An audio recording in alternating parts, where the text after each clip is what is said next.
E agora a entrevista do dia com Denise Campos de Toledo. E nós vamos falar agora sobre as discussões do STF referentes à prisão em segunda instância. Eu converso com Valdereza Abud, que é procuradora da Justiça do Ministério Público de São Paulo, e o Fernando Ideu, que é advogado criminalista, membro da Associação Brasileira de Juristas pela Democracia. Boa noite aos dois.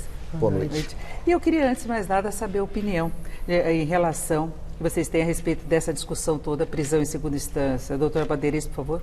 Bem, eu sou favorável à atual orientação do Supremo Tribunal Federal, porque eu acho que ela vem ao encontro de todo o arcabouço jurídico processual aqui construído no nosso país.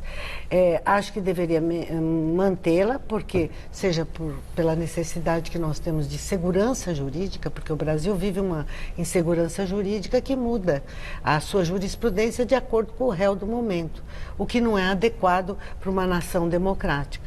Então, eu, como primeiro intervenção, digo que sou a favor e, oxalá, os ministros do Supremo Tribunal Federal consigam apreender esse clamor da sociedade, da nação brasileira, que pede o cumprimento da lei na interpretação que está sendo agora transmitida. Agora, o relator deu a entender hoje que ele conta com uma vitória de outra posição, não é? Ele disse que espera que, inclusive, que as ministras sigam o que ele vai apresentar ainda na próxima quarta-feira.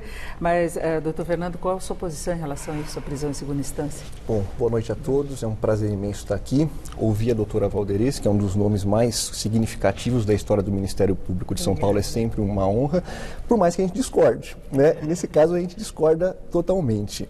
No meu entender, nos próximos dias, na semana que vem, os ministros do Supremo Tribunal Federal, eles irão decidir, ou de acordo com o fanatismo punitivista da opinião pública, ou de acordo com a força civilizatória da Constituição. No campo da opinião, a gente pode discutir qualquer coisa, a gente pode discutir pena de morte, tortura, execução provisória da pena. Aí, da opinião é o que a doutora Valdereza acha, o que a Denise acha, o que o Fernando acha. Isso é um campo, a gente pode discutir nesse campo.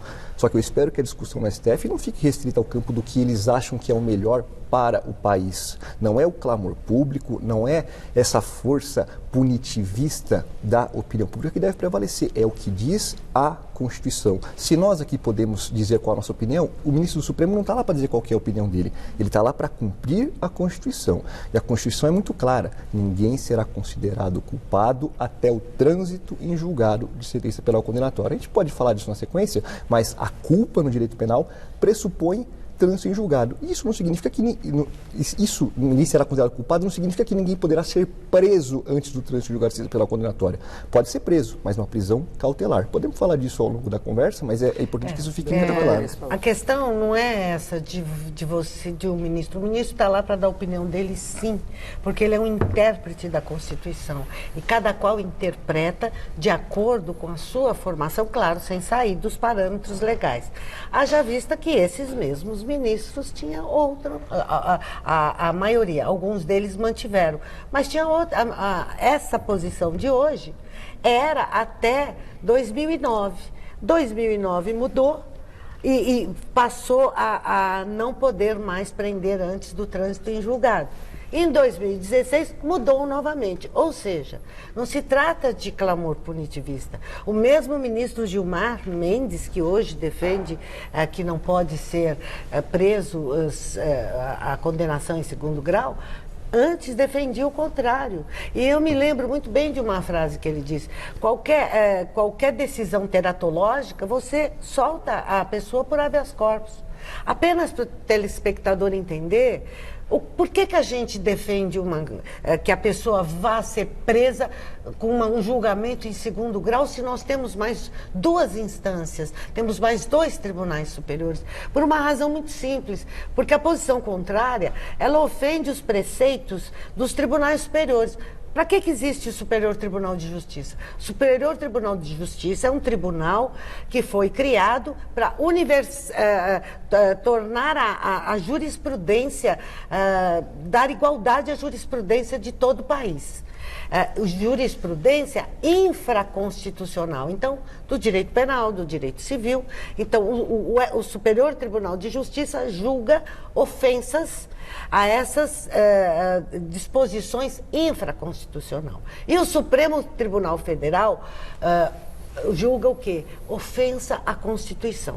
Se alguém tem um direito constitucional que foi ofendido, chegará ao Supremo. Pois bem, então o que acontece? Quando você tem um julgamento em primeiro grau, a pessoa recorre, vai para o segundo grau, e esse segundo grau mantém, digamos, vamos falar de condenação, que é o que ocasiona uma prisão, mantém a condenação.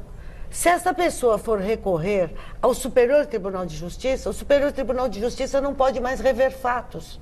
Ou seja, o Superior Tribunal de Justiça, pela sua própria concepção, não pode mais interferir se o réu é culpado ou inocente. Ele só vai discutir a questão formal, se houve alguma ofensa às leis infraconstitucionais.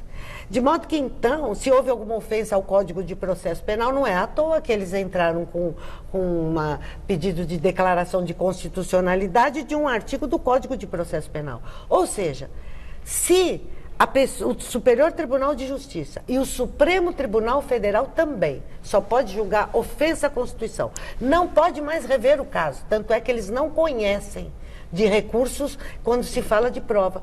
Você tem que concordar que a questão de culpado ou inocente já transitou em julgado. Agora, doutor Fernanda, a possibilidade de não se ter a prisão em segunda instância não criaria um clima de leniência com relação à criminalidade e, mais do que isso, de uma ação contrária à Lava Jato, e a gente sabe do apelo popular que se tem em todas as investigações, a importância de combate à corrupção? Eu não tenho nenhuma preocupação em contrariar a Lava Jato. A minha grande preocupação é quando eles contrariam a Constituição. E nós temos, respeitosamente, uma divergência de fundo aqui, que é o ministro do Supremo Tribunal Federal, ele não pode, em nenhuma hipótese, usar a opinião dele, que é o que tem acontecido, como fundamento. Ele tem que ir na Constituição.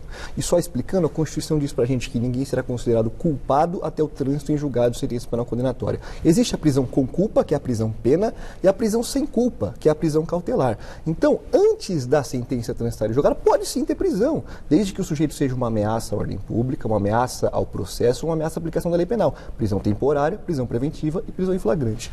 A prisão como pena é a prisão com culpa. E o que me preocupa não é contra a Lava Jato, o que me preocupa são os 800 mil presos no Brasil, terceira maior população carcerária do mundo e a única entre os três que está crescendo. E o que me preocupa é esse sentimento punitivista de que a prisão resolve alguma coisa. A prisão não resolve nada, a Lava Jato foi uma farsa e o sistema penal deve ser uma garantia do cidadão e não um instrumento de clamor social.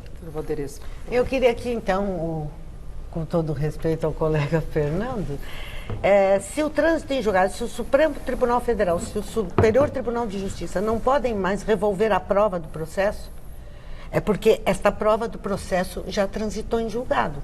Ou seja, a parte que disse que o réu foi culpado ou inocente, se o recurso for da acusação, não pode mais ser revista, de modo que eles não conhecem do recurso. E o que acontece? Se eles não conhecem do recurso, é porque aquela parte referente aos fatos já transitou em julgado, não se discute mais. Agora, eu queria fazer uma observação para deixar bem claro, tanto quanto possível, nós precisaríamos enfrentar este tema sem particularizar, se isso vai contra a Lava Jato, se vai soltar o ex-presidente, porque essa questão ela é muito mais abrangente. Olha, se vai soltar o ex-presidente, se está certo, tem que soltar. E agora nós temos isso, nisso nós temos pleno acordo. O grande problema é a fulanização desse caso. Não pode. Mas eu acho que a própria forma como o Supremo tratou desse assunto acabou vinculando. Sim, sem dúvida. Porque eles seguraram essa discussão durante muito tempo. Sem dúvida. E agora em que há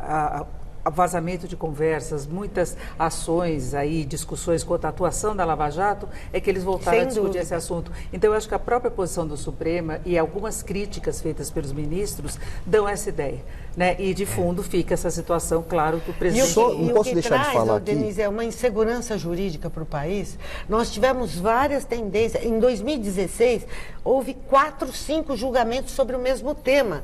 Então, muda a composição do Supremo? Vai mudar. Daqui a 20 meses, 2 ministros vão sair. Então, vai mudar a composição.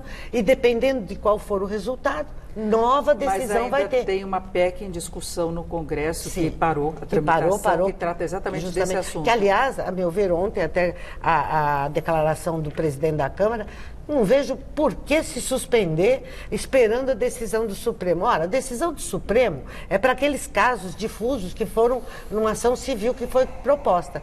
Agora, a PEC é para mudar a lei.